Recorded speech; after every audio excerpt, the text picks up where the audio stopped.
in my bathroom, y'all. So, I haven't been posting videos in a while, so I'm gonna do my best to show what I want to show y'all. Let's go. Look at it. Look at it. Yeah. Okay, let's go. So this is a drawing I chose in my tiny sketchbook. You see how my lines are very messy. Well, my advice is to get messy. I like to get messy. It helps with my creativity. So let's go slay the bitch. Yeah.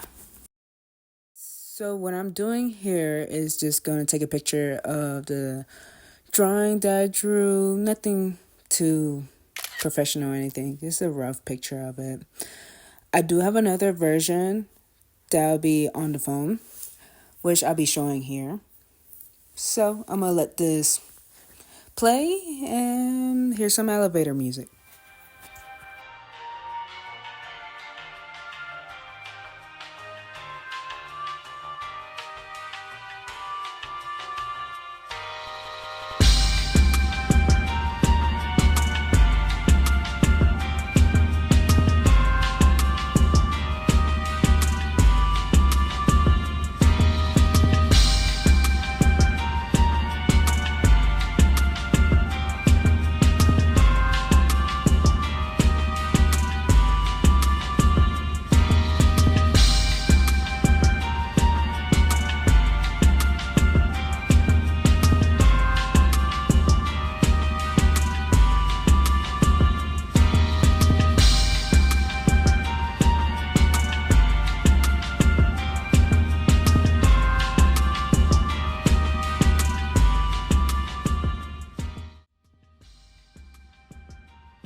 So rough sketch. This is what I do to plan an idea for my rest event rendering.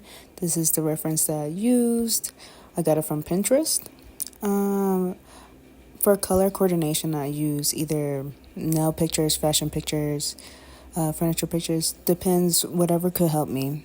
So yeah.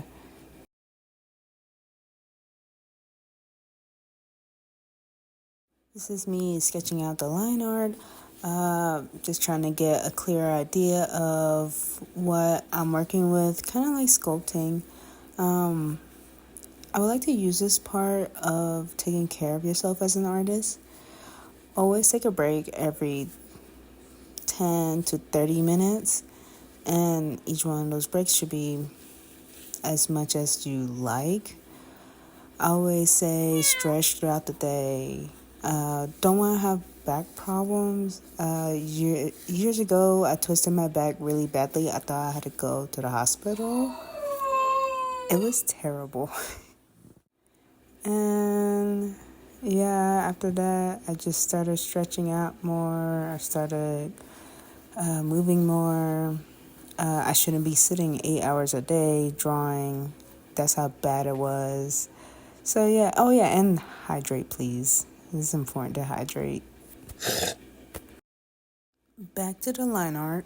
So this is where I just go crazy with my HB pencil brush. That'll be linked down in the description below. The brushes are from Dina Norlund's Gumroad shop. Rest in peace to her. Her brushes are amazing. They've been the best so far. I love them. You should try them out.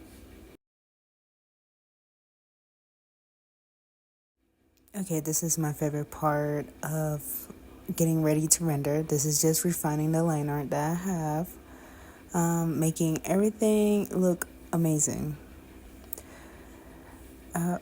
This freaking clip, did you see this clip? I was watching it and I was like, what the freak is that? There's no line on there. Okay, back to the refining the line art. I kind of like sculpting. Like, that's what I call my rendering, my shading. I try my best to do it before I color, get it as close as a color value. as possible.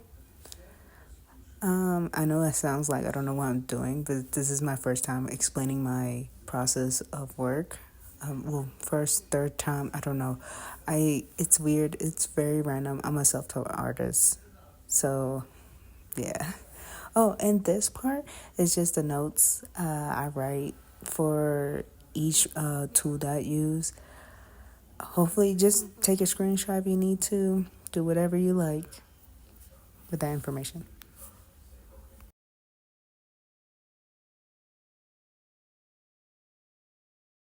Okay, rendering time. So I treat rendering like I'm painting on a canvas. I add in things that needs to be added, and I take out things that needs to be taken out. The only thing is this difference between painting on a canvas. You can't really like erase anything, right? You just have to paint it over white. I'm not sure. I never painted before. I always wanted to. I just currently don't have the space to paint. Okay, so back to the rendering. I added the blood on the top layer. Wanted to give her like a ferocious vibe, like giving you the look like I'm gonna eat you. I used my old sketch to show what would it look like before I added the blood. I want to be confident with what I'm gonna add, and it worked out.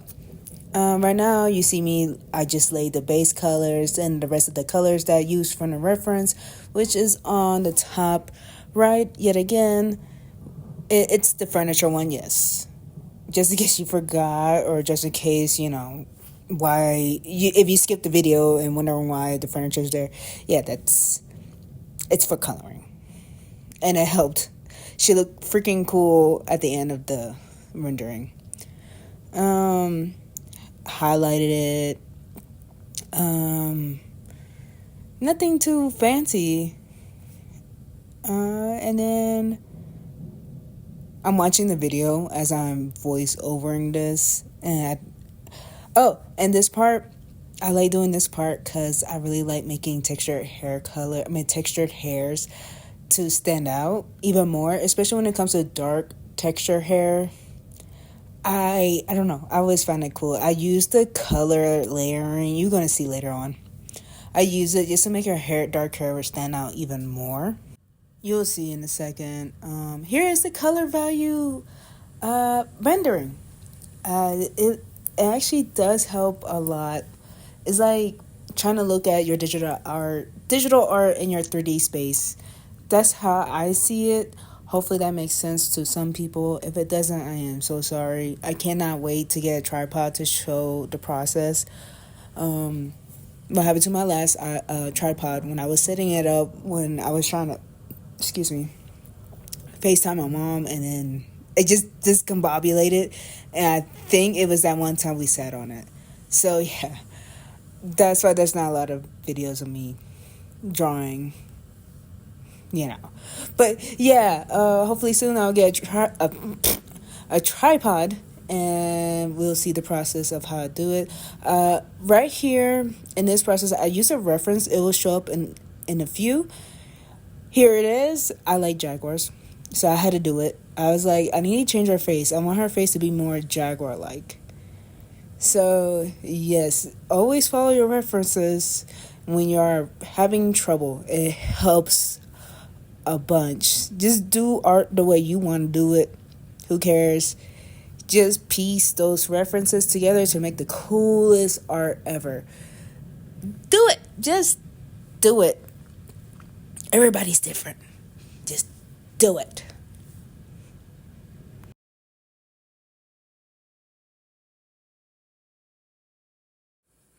The final touches. Hopefully y'all enjoy the rest of the video. Here's a time lapse, and see you on the next one.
Thank you for watching. Subscribe.